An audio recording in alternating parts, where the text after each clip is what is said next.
meu nome é Luísa Volpe Simas, eu sou nutricionista, estou aqui para falar um pouquinho sobre o eixo intestino-pele. Então, a gente sabe que lá no nosso intestino, a gente tem aí o microbioma, que é uma série de bactérias que compõem esse intestino.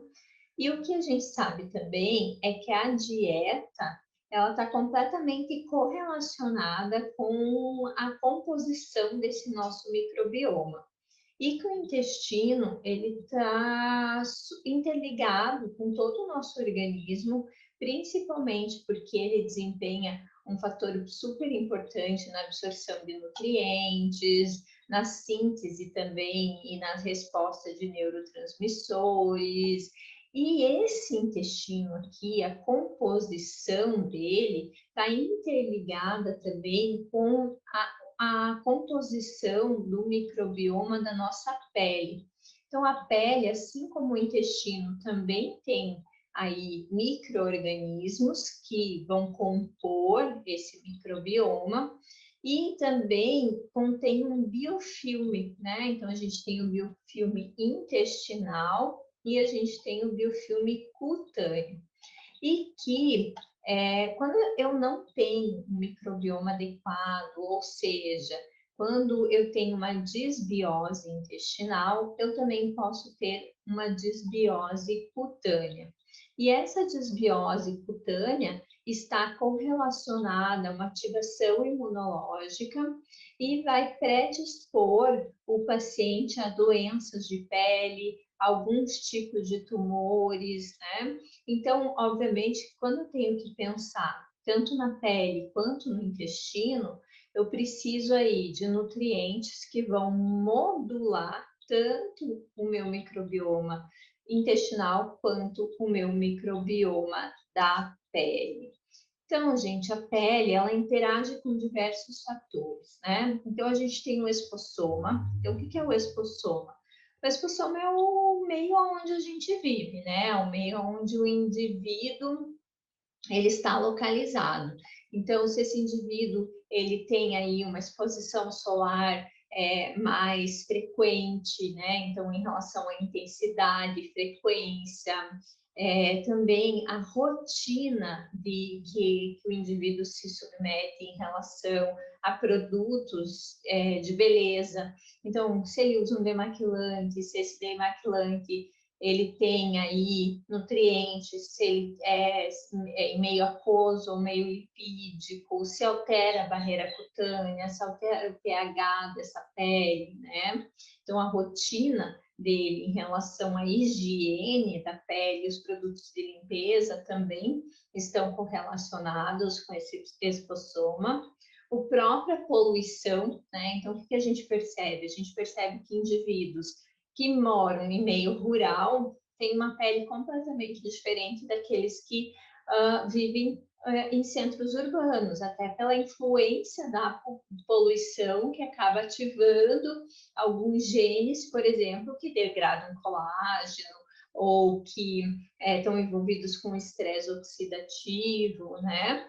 A nutrição, obviamente, então, como eu falei no slide anterior, tudo que a gente come, esses nutrientes que são absorvidos, eles estão correlacionados com a qualidade da nossa pele e o sono também, né? Então, o sono, ele é extremamente importante porque a própria melatonina, que é o hormônio que a gente sintetiza nas primeiras horas de sono, ela tem uma ação antioxidante, inclusive vários profissionais, tanto dermatologistas, médicos integratistas, eles prescrevem melatonina também com esse fim estético, né?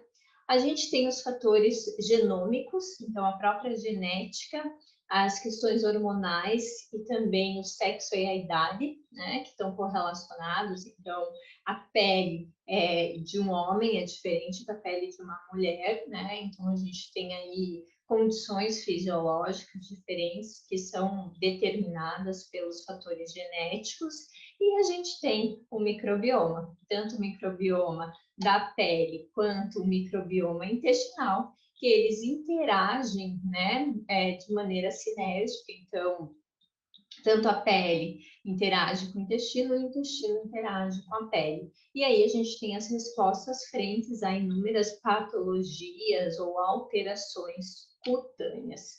Então, esse espossoma, gente, nesse artigo ele traz muito semelhante ao anterior, mas ele traz algumas características que são importantes também, que não estão lá no outro, considerando o espossoma, né? Então, sexo e idade, fatores genéticos, como a gente conversou anteriormente, a exposição solar, alterações climáticas. Então, por exemplo, quem vive em ambiente muito frio, muito vento, então isso também traz alterações na pele. A poluição a gente já conversou, então o sono, a rotina de produtos de beleza, a nutrição. Aqui entra também os exercícios, principalmente os exercícios mais intensos, até pelo próprio estresse oxidativo, né, o aumento das espécies reativas de oxigênio, e os fatores emocionais, né? Então, nossas emoções, elas também interferem em todo o nosso organismo e na pele também, né? Então, a gente vê que, principalmente as doenças autoimunes, como a dermatite atópica, muitas vezes elas são desencadeadas por um evento traumático ou por um fator emocional que acabou alterando a síntese de citocinas inflamatórias e inúmeros genes que estão envolvidos também com esse processo de inflamação cutânea. Então, todos esses fatores, eles acabam traçando o espossoma, né? E é importante que nós, profissionais da área da saúde, a gente conheça esse espossoma do indivíduo, né? Então, tem indivíduos que se expõem mais à radiação, tem indivíduos que dormem mal, tem indivíduos que não comem a quantidade de fibras ou a quantidade de antioxidantes ou mesmo proteína de maneira adequada, e isso gera uma diminuição na espessura da derme, na espessura da epiderme, que são camadas da pele, e, consequentemente, essas alterações, principalmente aqui a radiação solar e a poluição, ela está envolvida com o aumento das espécies reativas de oxigênio, né, gerando um estresse oxidativo, também alterando o próprio microbioma intestinal, até porque, gente, se a gente for pensar, o pH da pele é 5, ele é um pH levemente ácido, e essa função é justamente para controle desse microbioma. Então, com a poluição, com o excesso de sol, com o aumento desses radicais livres, há uma alteração do pH. Normalmente, ele tende mais para básico, alcalino, e isso gera uma alteração desse microbioma, entende? Então, esse microbioma que deveria ser mais ácido para proteger, ele acaba sendo aí mais alcalino e isso leva a alterações. Não alterações só a nível inflamatório, mas também no silenciamento de genes em relação à própria síntese de colágeno, que é o que a gente observa aqui nessa figura, né? Então, muita gente relata, né? Preocupação com o envelhecimento. Então, ninguém quer perder colágeno, a gente não quer ter rugas, flacidez. E vejam que o meio onde a gente vive está muito correlacionado. Então, todos esses fatores externos podem potencializar essa sinalização aí de genes e isso pode gerar alterações a nível de pele. Então, o espossoma nada mais é do que o ambiente onde o indivíduo vive, né? Então, todos os fatores externos que compõem, obviamente que cada um tem maior intensidade ou menor intensidade, e que isso gera alterações epigenéticas, principalmente no fibroblasto, que o fibroblasto é uma célula que compõe a derme, ou seja, a matriz extracelular, que é a segunda camada da pele, E lá na derme, a gente tem essa célula, o fibroblasto, ele é responsável pela produção, pela síntese de colágeno, de elastina, de ácido hialurônico, né? Que vai compor a matriz e vai dar o aspecto de firmeza, de hidratação pela presença do ácido hialurônico, né? E já na camada mais externa, a gente tem a epiderme. E essa epiderme é formada por queratinócitos, que são células que se multiplicam lá na camada basal, elas vão se diferenciando, ou seja, o formato da célula vai se achatando, e esse achatamento faz com que aumente a concentração proteica, principalmente de filagrina, e esse conteúdo proteico, ele é super importante para que a pele esteja resistente, né? E não tenha evaporação da água, ou seja, para manter o fator hidratação da pele. Então, a gente tem todas as células, né, que são mais achatadas, ricas em proteína, e entre essas células a gente tem um conteúdo lipídico, principalmente formado pelas ceramidas. E essas ceramidas também, elas mantêm o fator de hidratação da nossa pele.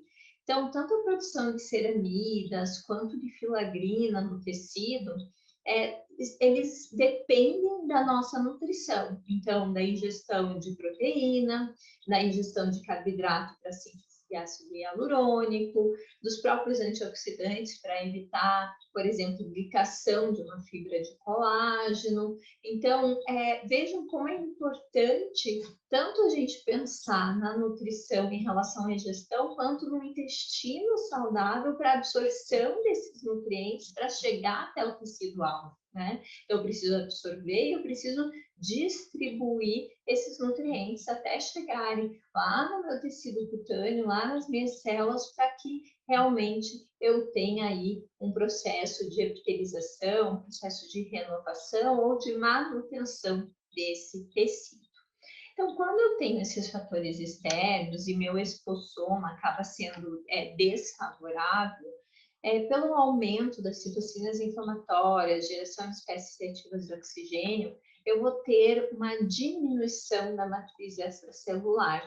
E essa diminuição acontece porque esses radicais livres aqui, eles aumentam as metaloproteinases de matriz. Essas metaloproteinases de matriz são enzimas que degradam o nosso colágeno.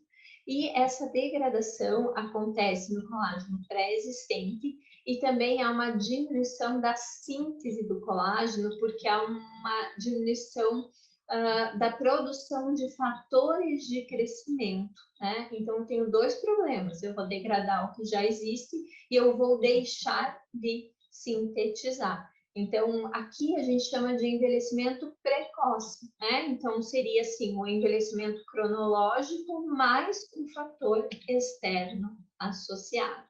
E, obviamente, que o sol talvez seja o maior fator associado com todo esse envelhecimento.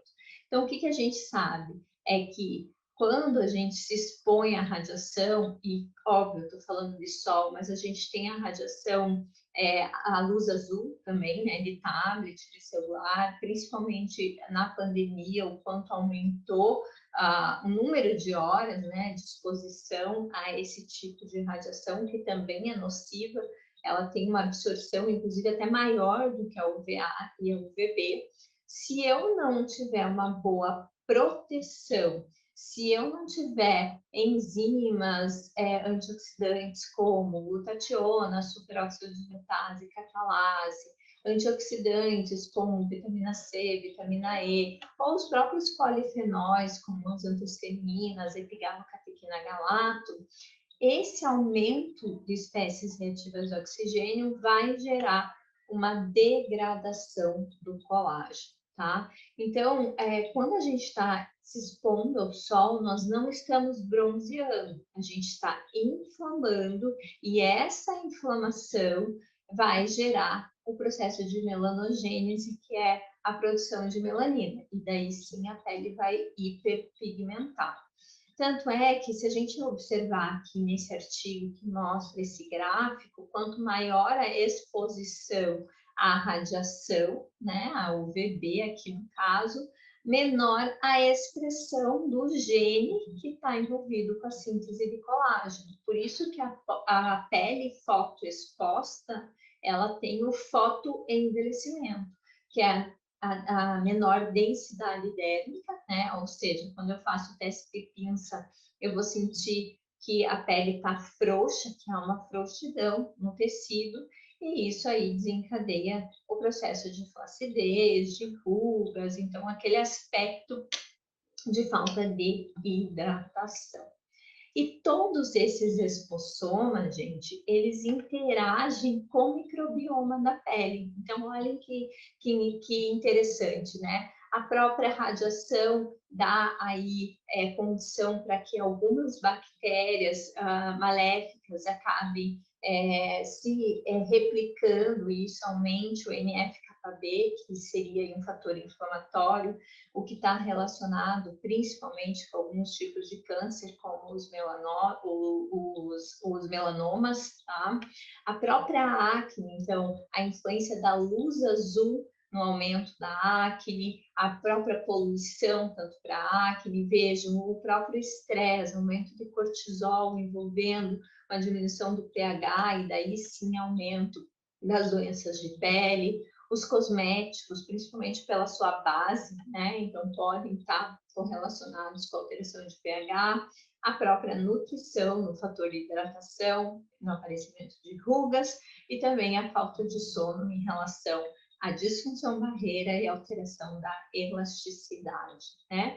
E, obviamente, que tudo isso está correlacionado também com o intestino, né? Então, dormir mal causa desbiose, e essa desbiose também está associada aqui com alterações estruturais de tecido. Então, vejam, aqui em roxinho, a gente tem a epiderme, e abaixo, que é essa coloração mais esverdeada, a gente tem a derme, que tem aí as fibras de colágeno, de elastina, e elas estão submersas no ácido hialurônico, que é um gel que tem a capacidade de atrair água para o tecido, tá? Então, obviamente que eu preciso de uma alimentação saudável para que esse microbioma intestinal esteja de acordo e, consequentemente, o microbioma cutâneo, tá? E, obviamente, que esse espossoma está envolvido com a quantidade de nutriente que o nosso organismo requer.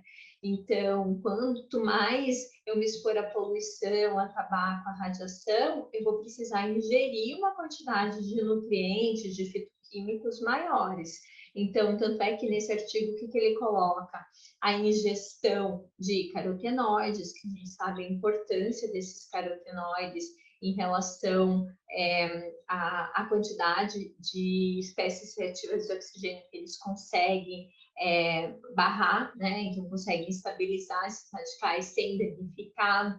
O próprio resveratrol, que é muito difundido na área da estética, e os benefícios em relação ao aumento das citrullinas, a vitamina E e a vitamina C, então eu estou falando de uma lipossolúvel e de uma hidrossolúvel, o selênio, os probióticos, então os benefícios dele em relação à normalização, tanto da flora intestinal quanto da flora cutânea, e os ácidos graxos aí poliinsaturados, como por exemplo os ácidos graxos ômega 3, né? Inclusive, se a gente for pensar, a própria membrana celular, ela é composta por fosfolipídios. Então, o bracinho dos fosfolipídios, ele precisa conter principalmente EPA e DHA, porque são eles que são substratos para as nossas condições anti-inflamatórias. Se eu tenho uma alimentação muito rica em ômega 6, por exemplo, ácido araquidônico, quando eu tiver uma lesão de pele ou, por exemplo, um processo inflamatório associado à doença autoimune ou não, ou uma acne, uma dermatite, eu não tenho aí uma ação anti-inflamatória. e isso vai acabar potencializando essa inflamação e gerando as lesões, né? Então, por isso que é tão difícil atender paciente que tem doença de pele, porque a gente tem que mudar todo o cenário alimentar, fazer toda a parte de modulação intestinal, fazer com que ele realmente ingira esses nutrientes de maneira tanto em quantidade como em qualidade, para que seja suprido toda a necessidade, tá? E aqui eles colocam também os produtos tópicos, então nutricionistas não podem prescrever, mas, por exemplo, dermatologistas, médicos, farmacêuticos, tem também aí toda a parte cosmética com uma boa disponibilidade, uma boa absorção, então tanto dos carotenoides, picnogenol, resveratrol, vitamina E vitamina C. Então, para a gente pensar em um protocolo de manutenção do colágeno, o que eu preciso? Eu preciso de antioxidantes, e a quantidade de antioxidantes vai ser diferente para cada público, porque vai depender muito do espossoma dele, né? Então, a quantidade de fatores externos e a intensidade disso em relação ao indivíduo. Tem um teste, um exame bioquímico que eu normalmente peço, que é o teste de capacidade antioxidante total, né? Então, é um teste de sanguíneo, e ele marca aí um parâmetro bioquímico bem importante, que eu avalio se o paciente está em estresse oxidativo ou não. Então, se tiver de 500 a 1.200 o valor de referência. Então, se ele estiver próximo de 500, eu sei que está faltando antioxidantes. Se estiver perto de 1.200, eu sei que ele está com uma quantidade ok de antioxidantes e que isso vai estar aí suprindo toda a necessidade do paciente, estabilizando os radicais livres. Então, o ômega 3 também super importante, né? Então, para diminuição dos parâmetros inflamatórios, para absorção e também para o estoque de EPA e DHA na membrana das células, né, em forma de fosfolipídios.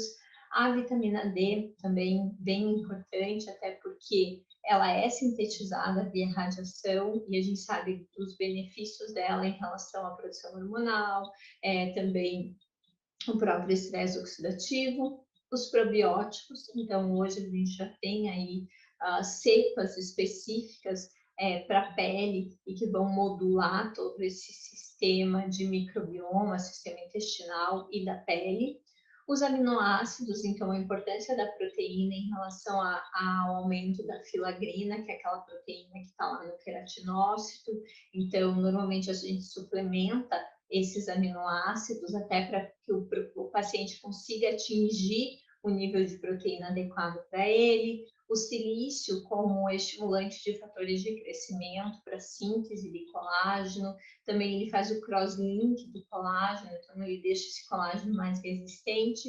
E o ácido hialurônico também em forma oral de prescrição, ou aumentar a ingesta de carboidratos benéficos, que daí a gente sintetiza ácido hialurônico, ou a própria prescrição do ácido hialurônico também pode ser benéfica. E tudo que eu falei aqui, vejam, é tanto para uma proteção de pele, quanto pela própria proteção do intestino, né? Então, se a gente for fazer um comparativo, o intestino, o pulmão e a pele são tecidos epiteliais, então eles têm muita semelhança entre eles. Então, eu não posso ter desbiose, eu não posso ter permeabilidade, então, da mesma forma na pele, da mesma forma no intestino, tá?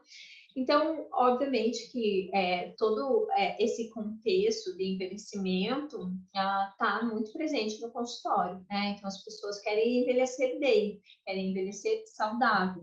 E muitas delas acabam fazendo tratamento estético sem resultado, justamente porque não tem uma boa base alimentar, um sono legal. Então, aí já dei todas as dicas para vocês do que vocês precisam melhorar nos pacientes de vocês, né?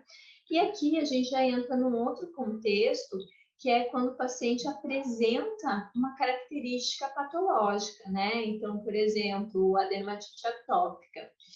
O que a gente sabe de dermatite atópica? Que há um quadro inflamatório, né? E esse quadro inflamatório, e o próprio processo de epitelização tecidual, há uma fragmentação, há um aumento de permeabilidade cutânea, né? Então, onde a gente deveria ter junções, essas junções são frouxas ou inexistentes, e aí a própria permeabilidade de algum fator patológico que vai desencadear um processo inflamatório pode levar a aumento de prurido, né, que é a coceira, a inflamação. E aí a gente começa a pensar, mas aonde vem isso, né?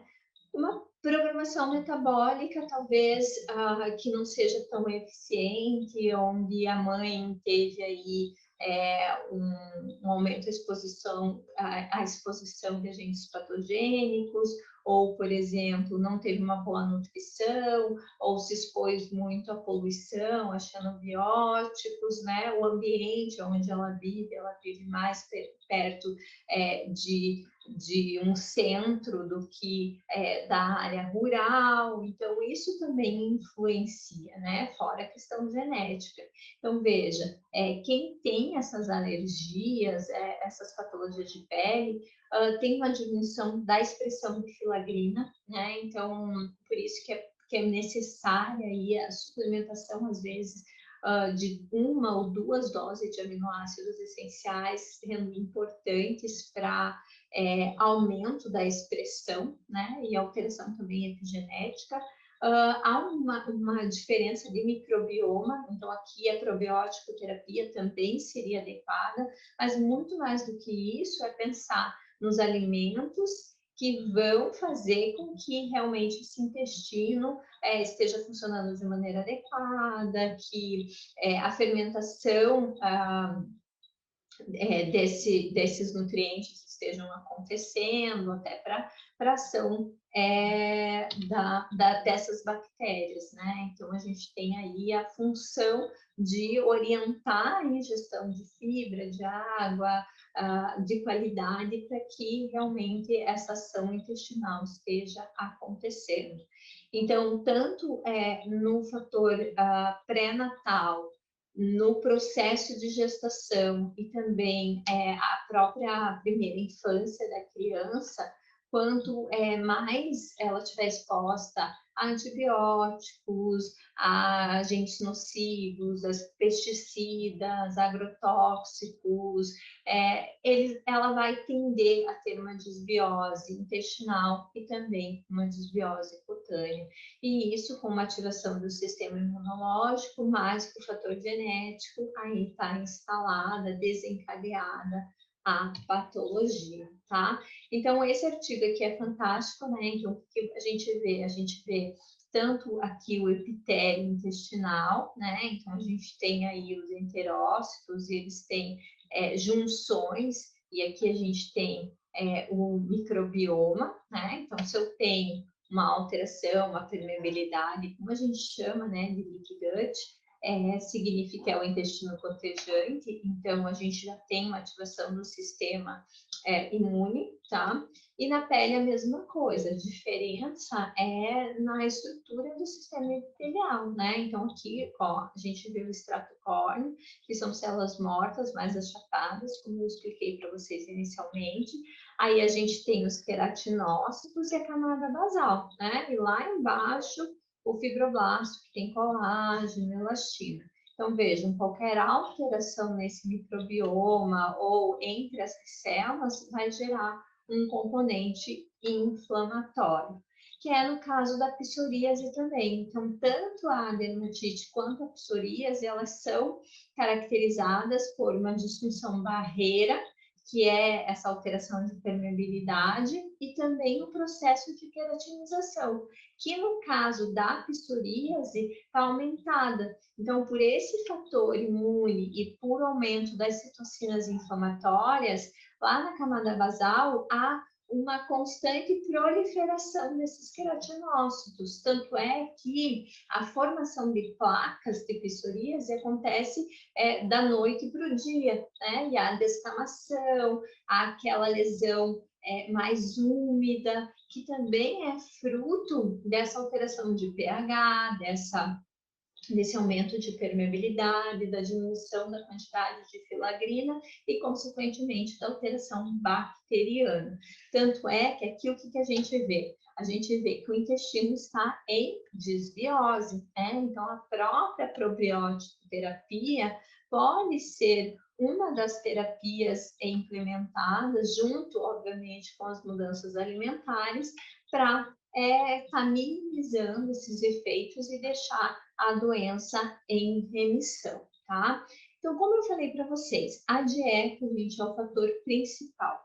Por quê? Porque de nada adianta eu fazer uma suplementação de probióticos se eu não tiver aí os pré-bióticos, né? Então, as fibras. Então, tanto as fibras solúveis quanto as insolúveis aqui são bem importantes. A gente usa, às vezes, até 45 gramas de fibras no início, até para os pacientes que têm constipação intestinal, para que eles consigam realmente ter um ritmo de evacuação. O ácido elágico, até pela quantidade de polifenóis. A gente tem também os glicosinolatos, né? Então, as brássicas, que tem ali sulforafanos também na composição, que vai ajudar, inclusive, no processo de detoxificação. Alguns tipos de ácidos graxos também super importantes.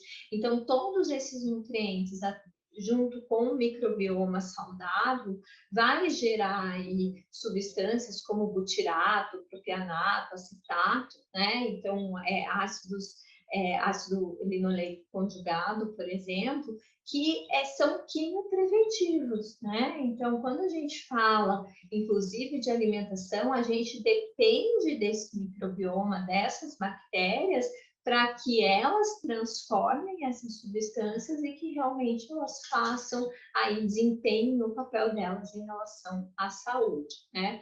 Então, obviamente que quando a gente fala de pele e de vitamina D, a gente sabe da importância da vitamina D, né? Nunca se falou tanto de vitamina D, inclusive pela própria pandemia. Então, a vitamina D realmente ela é sintetizada, né, através do colesterol e da exposição solar, aonde eu tenho aí a conversão dela e o aumento da expressão em níveis sanguíneos, tá? Mas mais do que isso, eu tenho que pensar em como está no microbioma. Então, se essa exposição leva a uma alteração e esse microbioma vai estar em desbiose, eu vou levar ao aumento da inflamação. E essa inflamação vai ter consequências, como, por exemplo, os tumores que a gente falou inicialmente, né? Então, primeiro eu tenho que pensar em ter uma pele saudável e depois realmente a síntese desse hormônio sendo aí indiscutivelmente importante, né? Então, aumento de proteína na dieta, a modulação de ácidos graxos, isso também é bem importante, ou a probiótico terapia, tá? Aqui é mais um artigo que nos mostra essa associação do microbioma em relação às patologias, né? Então, aqui eu tenho uma pele normal, onde o microbioma está saudável, onde eu tenho bactérias benéficas. Então, o que eu tenho? Eu tenho uma regularidade em relação às células, eu não tenho processo de queratinização, eu não tenho ativação do sistema imunológico, né? Não tenho a infiltração dessas células do sistema imunológico, e aqui eu já tenho uma pele lesionada, né? Onde eu tenho um aumento do processo de queratinização, formando aquelas placas, deixando a pele mais espessa, eu tenho uma permeabilidade aumentada, eu tenho uma proliferação bacteriana também alterando todo esse contexto, e essas lesões com ativação do sistema, das células do sistema imunológico, né, ou seja, a infiltração dessas células, faz com que aumente as citocinas inflamatórias, como o fator de necrose tumoral, interleucinas, gerando aí edema, coceira, inflamação, né? E nada mais do que a gente precisa é regular as bactérias gram-positivas e gram-negativas, tá? Então, realmente, são inúmeros os artigos que falam do uso dos pré e probióticos, então, tanto para dermatite atópica, psoríase. Aqui eu trouxe um estudo falando da acne com redução do número de lesões e também diminuição do edema, ou seja, do fator inflamatório, tá? Então, aqui é uma paciente minha, né? Então, após aí 3 meses fazendo LED, que é uma luz que também tem ação bactericida. É bem importante, a gente usa tanto LED azul, que tem essa função, quanto o vermelho, que é estímulo de processo de cicatrização, porque ele está estimulando a neocolagênese, e diminuição do processo inflamatório. Junto com a probiótico terapia, a gente consegue aí uma diminuição bem considerável do número de lesões, da inflamação dessas lesões, mesmo considerando que o paciente está aí numa fase de puberdade, onde o próprio hormônio, com aumento da testosterona e conversão para DHT, aumentando aí IGF-1, até pela ação da 5-alfa-lidutase, está bem expressiva, né? Então, mesmo com o fator hormonal, a gente consegue, através tanto dos equipamentos quanto de uma boa nutrição e de uma suplementação adequada, melhorar bastante a qualidade da pele dos pacientes, tá?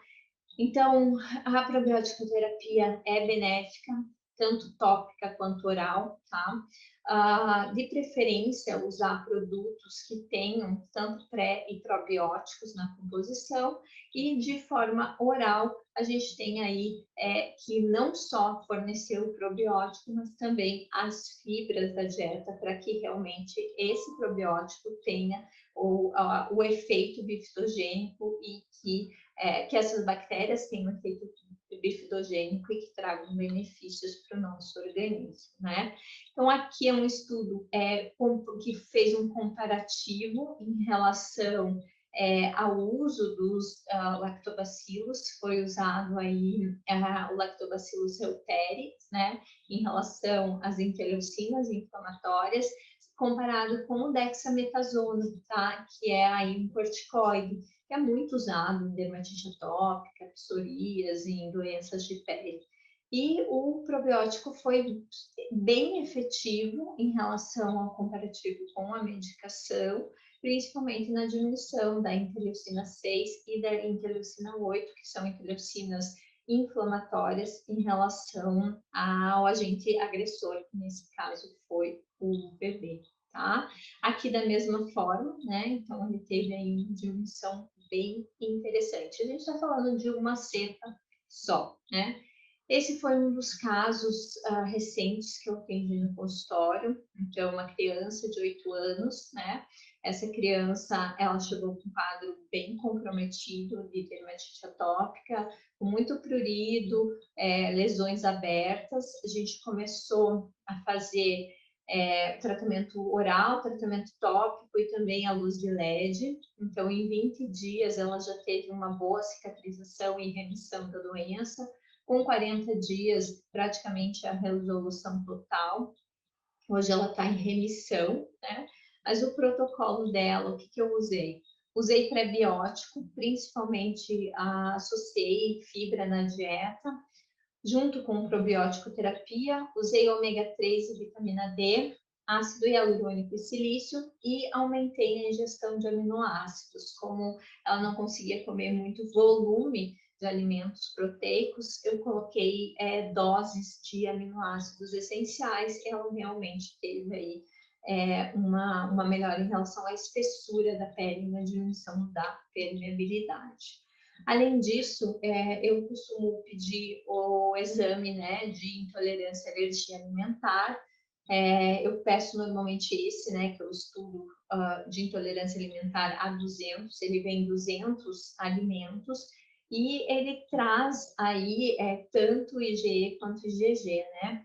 E a gente acaba fazendo a dieta dentro dos resultados e da individualidade do paciente. Eu sei que tem muitos profissionais que acabam não utilizando, que acham que até pela exposição pode dar interferência, mas eu acho mais fácil pedir o exame, seguir uma linha de raciocínio, do que eu perco muito tempo fazendo teste de provocação oral ou o relato do paciente em relação aos sintomas que ele sente quando ele come determinado alimento, né? Então, o laudo do exame vem dessa forma, então, o que é permitido. Aí ele tem uma classificação dos não recomendados, dos evitados e dos não permitidos, né? Então, eu normalmente retiro completamente os da classificação serem evitados e não permitidos, deixo apenas os permitidos e os não recomendados de 3 a 6 meses, aí depois eu faço a reintrodução gradual desses alimentos. Então, uso rodízio de 3 a 7 dias e vou pedindo para o paciente anotar qual é a relação, os sintomas que ele sente. Então, se ele tem aí o desencadear dessas doenças de pele com aquele determinado alimento, eu espero mais um pouco, e nesse meio termo eu vou fazendo toda a suplementação, né? Então, reposição de aminoácidos, adequação da dieta, ingestão de fibra, probiótico terapia, adequação dos níveis de vitamina D, até para que a gente possa realmente ter a relação alimento-pele, né? Então, a importância da dieta, a gente está justamente na formação do microbioma e na lesão do epitélio. Então, a gente sabe que esses alimentos alergênicos, eles geram essa lesão, né? Então, eles alteram o biofilme, eles diminuem as cristas dos enterócitos, há uma alteração também de glicocálix da célula, né? Que é aquela estrutura que está na membrana celular e que está que é responsável por toda a atividade celular. E vejam que a fragmentação desse glicocálix está envolvida com o aumento do processo inflamatório, né? Então, cuidar da saúde celular, cuidar da alimentação, do microbioma, vai deixar o paciente melhor e, consequentemente, com a pele mais saudável também. Então, realmente, a pele, ela depende de todo um espossoma. Esse espossoma está correlacionado com o microbioma e também a ingestão de nutrientes. Então, espero que vocês tenham gostado. É um tema que tem bastante assunto, como vocês puderam observar. Tem vários artigos. É um tema, talvez, relativamente novo, e que nós, profissionais da área da saúde, a gente tem que olhar o paciente de maneira integral, né? Quanto mais a gente cuidar da alimentação, do ambiente com que ele vive, e sim, é a nossa obrigação estar prestando atenção num possível cosmético que ele esteja usando, para que não tenha petalato, para que ele possa conseguir aderir a uma dieta mais orgânica, com menos agrotóxicos. Então, tenho certeza que isso faz toda a diferença e talvez seja a nossa missão estar levando essa informação para todos eles. Então, gostaria de agradecer de coração, muito obrigada. Aqui eu deixo meu currículo, então, eu sou nutricionista, sou técnica também em estética facial e corporal, por isso, associação muito grande dos cosméticos, que eu acabo fazendo no consultório. Tenho especialização em nutrição clínica e mestrado também em medicina interna na Universidade Federal aqui do Paraná. E sou consultora aí de algumas empresas de suplementos e insumos cosméticos. Deixo aqui também meu site, meu Instagram, e qualquer dúvida que vocês tenham, que se quiserem os artigos, podem entrar em contato que eu vou estar passando para vocês, tá joia? Muito obrigada e desejo aí que vocês tenham sucesso na profissão.